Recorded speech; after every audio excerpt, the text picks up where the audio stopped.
These three interior designers have been given a photograph of a dated 1960s kitchen. They have free reign to design it in any way they please. I'm Noz, and my design is nostalgic, it's whimsical, and it's playful. My name's Kat, and my design style is inviting, modern, and user-friendly. I'm Hema, and my style is rich, global, and livable. No clients, no budget, just blank space. My first impressions of this space are that it's kind of adorable. It feels like it should be inside of a dollhouse. Looking at this 1960s era kitchen, I gotta be honest with you, I don't hate it. I'm not really mad at the color scheme. We're not gonna keep it, but you know, it's kind of fun. There's a lot to like here. It's just really outdated. A lot needs to be improved. My vision for this space is it's a vegetable garden. I want to spruce it up while still capturing a feeling of warmth and whimsy and vegetables. A lot of vegetables. What I want to do is do a little tribute to Miami. In a space this small, people sometimes think you have to paint everything white and try to trick the eye into making it look bigger. My philosophy on that is you got what you got, so just have fun with it and make it yours. I really want this kitchen to be less of a dead end and more of an open space that feels really inviting. And I want to be super thoughtful with the finishes, making sure that they are clean, making sure that they're timeless. The parquet has to go. I don't even know. What if it's linoleum that's supposed to look like parquet? It is the 60s. I personally really love the ceramic tile from Fireclay, and I've always wanted to use this like OG shape. I think it's really cool. It's a fun, playful way to do a sort of modified checker. So for the floors, I really want to do a red concrete, taking inspiration from Frank Lloyd Wright. He used it in a lot of his projects. It's a great way to bring bold color into a small space without overwhelming it. Concrete is also super durable. It's really easy to maintain and a smart decision. We're gonna do subway tile. I've chosen this tile from Fireclay, and I love working with Fireclay because they can do any color under the rainbow. And 2x6 or 2x8 subway tile is pretty affordable. The way to make it your own is to come up with your own pattern. So here I've used 5 different colors, and we've come up with this cool sort of like grid pattern. And there you have it, a custom look without the custom price.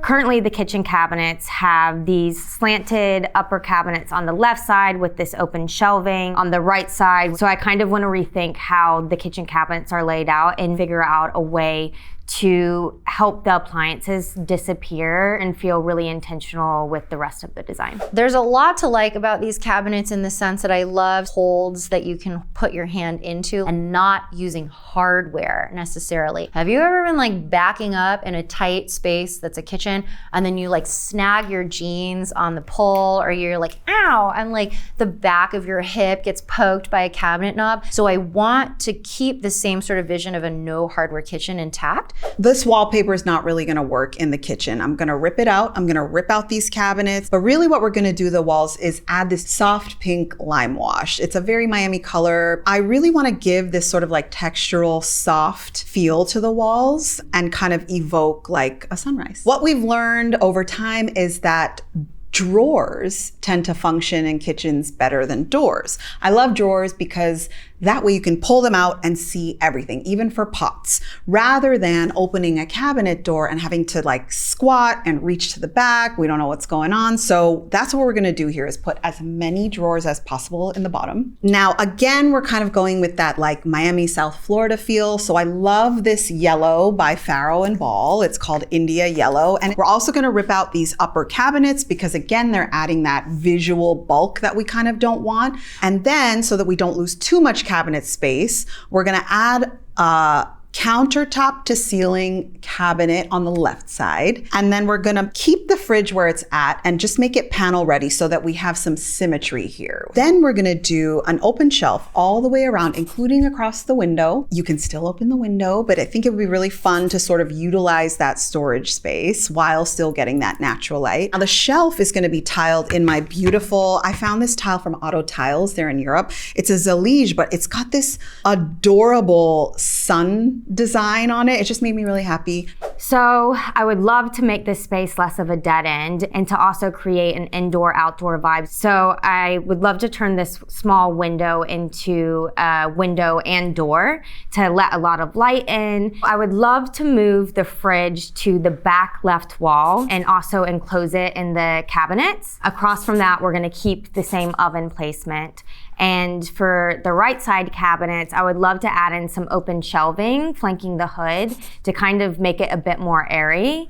And on the left side, I would love to bring the upper cabinets to the same depth as the lower cabinets and just clean it up stylistically. Here I've picked a beautiful monogram range. I love them. They have these beautiful two-tone knobs, and you're gonna see I've got some gold. What design have I ever done without gold? So I love that the monogram appliances have gold handles, and they're just like super high quality, really durable. So in a small space, obviously cooking smells are gonna sort of be a little more intense, and so we really need a good vent hood. I love this gold vent hood. It's a brass. We're gonna have sort of this brass theme echoed throughout. Also with our faucet, I've got this lovely Brizo faucet with wood handles. And again, it just gives that little touch of bling. For my countertop now, I'm gonna use a stunning travertine. It reminds me of sand. And again, we're in Miami. And we're gonna bring that countertop edge down the side here for what's called a waterfall finish at the sides. And then I'm gonna bring the backsplash up to underneath the shelf. We're gonna take the upper cabinets away because I just feel like it's too much. The upper cabinets make the kitchen feel almost a little bit smaller in my opinion. So we're gonna do an open shelf up top and then just wood closed cabinets underneath. And the specific cabinet that I have in mind is by artist Casey Johnson. So his Canyon series of carvings is this like flat planes, and he gouges out with like a literal wood gouge, all of these like divots and stuff. And by doing that, he's actually creating intuitive handholds and finger grips that you can use to open and close drawers and doors. I've never seen him do it in a kitchen before. And I think this tiny little kitchen would be the perfect place to sort of like feature the artwork that he does in a really practical way. Now let's turn our attention to the window. I really love a big open window. I don't think we need to keep bypass window situation. We can just turn it into a big picture window and just avoid this whole separation, one big clear pane of glass.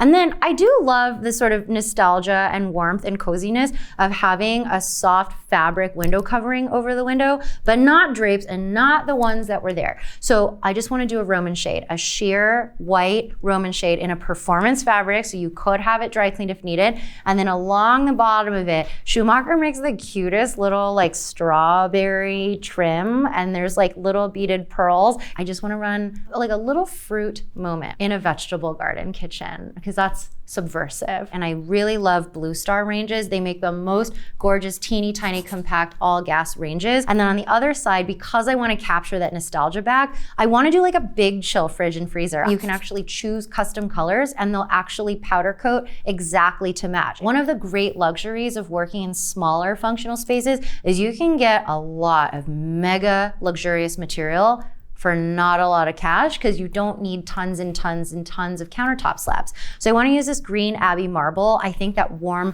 lime green that it has mixed in with the white, it's giving celery, it's giving leek. Normally a pot filler is very practical if you don't wanna be carrying like 8 gallons of water from the sink from the other side of your kitchen all the way to the range. I think it's kind of funny to put a pot filler in a kitchen that like literally you could take 4 steps to the sink and you're already there. So we're gonna do that. And I just personally love like these unlacquered brasses where they patina and change over time. So that's gonna feature as kind of the main metal in this kitchen. The original countertops are in a laminate. They're really white. I want to try and rethink these and think of a material that is both timeless and also really durable. So I love using stainless steel. I also want to continue the stainless steel up the backsplash and take it all the way to the bottom of the upper cabinets for that really clean, slick look. For the oven, I actually think this could be a cool opportunity to do a decorative moment. So I'm gonna choose the LeConte oven range. I think that not only is it beautiful and very classic in its design, but it's also fit for the most industrious of home chefs. They also come in an array of beautiful colors. So on the walls, I really like this whole notion of the wallpaper going completely from the counter all the way to the ceiling. I think that's kind of cool, but it's not practical. So in my vegetable garden, I want to do vegetable portraits all over the wall. It would look kind of like a wallpaper, but it's just different, really playful, painterly portraits of like bell peppers and corn on the cob and an eggplant and a turnip and like, I don't know, like a carrot. But again, I can't go ceiling all the way down to the countertop with just decorative paint or like a mural that's not enough waterproofing. So I found this like beautiful mosaic tile by artist Patty Franklin, and the mosaics that she makes are literally little vegetables. For the lighting, in addition to the overhead lighting and the natural light that's coming in from the blown out window, I would love to add 2 small workspace lights above the sink and the workspace next to it, just for functionality. I love this ambient sconce. It's from the 1970s. It's called the Lampere lamp by GPA Monti. It's just a really fun piece. I love how the red picks up on the red concrete flooring. And also the design is quite fun because the 2 sides open and close like a ladybug. I wanted to have some fun with the lighting here. Again, it's like a small space, but it's a special space. And I want everybody to sort of think about their homes that way. Size doesn't matter when it comes to your home. You need to make it special. So what we're gonna do here is channel the lights of Ocean Drive with some ambient lighting around the base of the cabinets. And in my mind, this lighting changes color. So maybe sometimes it's pink. Right now it's kind of an amber color. And it kind of gives like a modern touch, a little nod to the Art Deco vibe of South Beach. And then we're gonna add these beautiful leaf wall sconces. We're in a, tropical climate, so they're kind of like shaped like a palm leaf, again, using the brass. Lastly, above the sink is this cute little travertine and resin pendant. It's pink and travertine, and I just love the shape. Again, it's a very sort of like nod to Art Deco with the arch and the little globe, and I think it's perfect. We're just gonna do proper recessed cans for functional lighting. Then underneath the shelves, we'll have down sort of like concealed under shelf lighting so that the counters are fully lit. And then decoratively, just for a very cheerful, funny moment, I wanna do the cabbage lettuce lamp of my dreams. So Bordalo Pinheiro is like a 19th century Portuguese ceramics artist, and they still make like cabbageware and like other funny vegetable vessels and like pitchers and stuff. And so over the sink, I want to do like a cabbage light. I just go with it. The other reason why I want to do a shelf that is at 30 inches high, because I don't want to lose all of that height in terms of storage capacity, is I really love displaying pots and pans, especially if you like had copper ones. I don't know, like maybe your pots and pans are beautiful. So you could actually hang your pots and pans underneath the shelf and have them out on display. There's something very sort of like Italian inspired about it, and I think that's cool. Then we're gonna have the cabbage light and then all of the other little friends. A pitcher that's shaped like an ear of corn, and then we're gonna have a cabbage bowl because I love cabbageware. And then we're gonna have this one that sort of looks like a Jimmy Nardello pepper, but maybe it's a bell pepper. I'm not really sure. There's so much hilarious, amazing, beautiful stuff that's actually like beautifully handmade and so rich in color and vibrancy, and every single one of them is vintage and actually serves a purpose in a kitchen. And I think it's really important in a kitchen environment to decorate with things that you are actually able to use, because you don't have that much space for things that are just for beauty. So I would love to be really intentional with the decor I bring into this space. And this is a small space, so I don't want to overcrowd it. But I do really want to introduce some organic, earthy wood accents. I love this stool. It's from the 1950s. It's French, and I think it brings a bit of a rustic vibe to it. It's also quite functional. It can act as a perch or as a stepladder. I also want to bring in some vintage dank salt and pepper meal shakers. They come in all sorts of fun shapes and sizes. On the open shelving, I would love to bring in some beautiful plates and bowls in pastel colors. You know, it's okay to have your nice things on display within a kitchen, and also it's easier to access. In terms of decor, I've kept it really kind of clean and sleek here. I don't like too much clutter in small spaces, but we do have that floating shelf that goes around the whole upper perimeter of the kitchen. So if you had a nice set of matching dishes, you could stack them here and it would kind of be that Zen calming moment. I think what you want to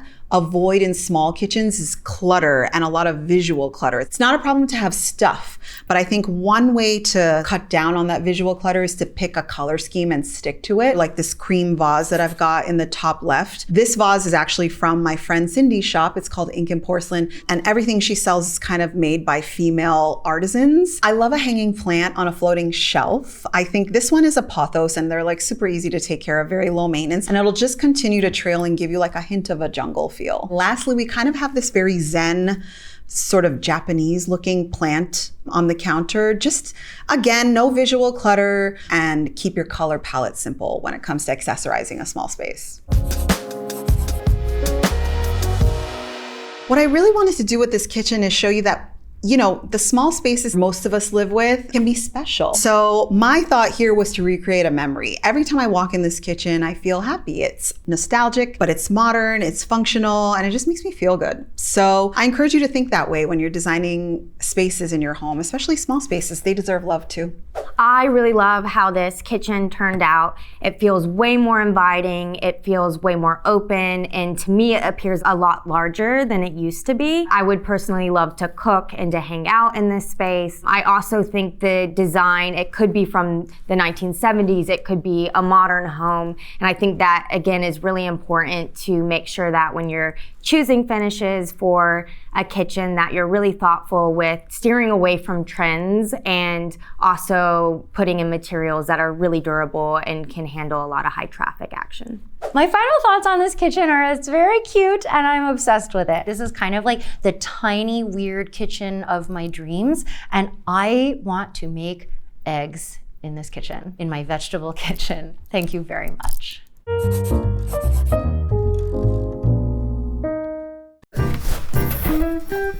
Oh my God. Oh, whoa, this is incredible. This is a lot. Tell me about this red floor. Is it concrete? Yeah, it's concrete. I took inspiration from Frank Lloyd Wright. I did a red concrete because I felt like I wanted to bring in color. I love it. But like something that wasn't overbearing And to I the think space. what people don't know is like stained concrete gets better with time. Yeah, you know? I think anything that gets patinaed becomes a bit like cooler and more lived in. So, Yeah. oh my God, please tell me about this lettuce Oh lamp. my God, it is real. It is Yeah. real. You can buy it actually, but it has origin story in like 19th century Portugal, Okay, where sick. they have like this like major tradition of doing Yeah. all kinds of little vegetable like pottery. Which But also, I feel like an artist lives here, and like this is Yes. something they're obsessed with, and they my collect. God. I This is like their love interpretation collectible of a things. salad. Yeah. This kitchen. I love right? that so much. Yeah. Yes. Wait, I'm obsessed with this like mango yellow everything vibe. It's so cheerful. Where was the inspiration from that? It's my little tribute to Miami.